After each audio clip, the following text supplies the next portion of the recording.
আমার নীতির সাথে আমি কম্প্রোমাইজ করব না। এই ছাত্র গুন্ডা থাকবে না, চিন্তা করুন, তার আগে হবে না।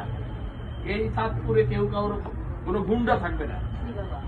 সুতরাং যদি ওই লোক যে অভিযোগ করছে, আমি অভিযোগ করছি, আমি এই যে ভদ্রলোক আমার দলীয় বোনের মতো জীবন দিয়া লেগেছে, যে গায়ে হাত দিচ্ছে গায়ে হাত দিব নাকি?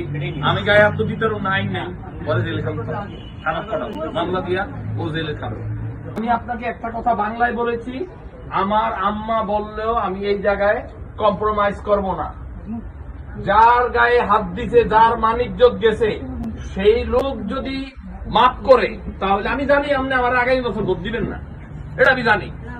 না না না, আমার কথা শুনেন, আমি জানি, এটা দৈরেই কইতাছি। আমনের ওই লোক যদি খুশি থাকে, ওই লোক 1000 লোকের কাছে কইব যে আমি ন্যায় বিচার পাইছি। কি ভাই, আমি আপনার এটাতে কোন সহযোগিতা আমি করতে পারবো না আপনাকে।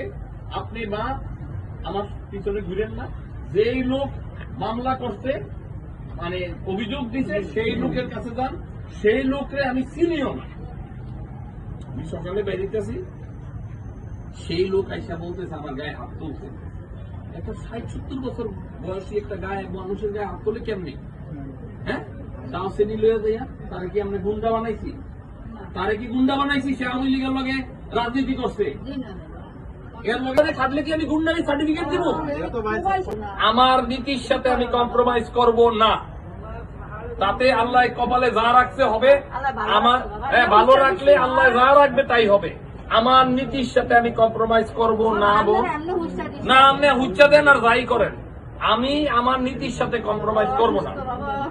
না না, অসুস্থ, আমিও যখন মাজায় ব্যথা আমারে পুলিশে হাত করা লাগিয়ে লয়ে গেছে, এটা আমার সাথে কইয়া লাভ নাই। কোন মানে খারাপ কাজের সাথে যারা জড়িত থাকে, আর তো জানি শাস্তি পাইয়াও তারপর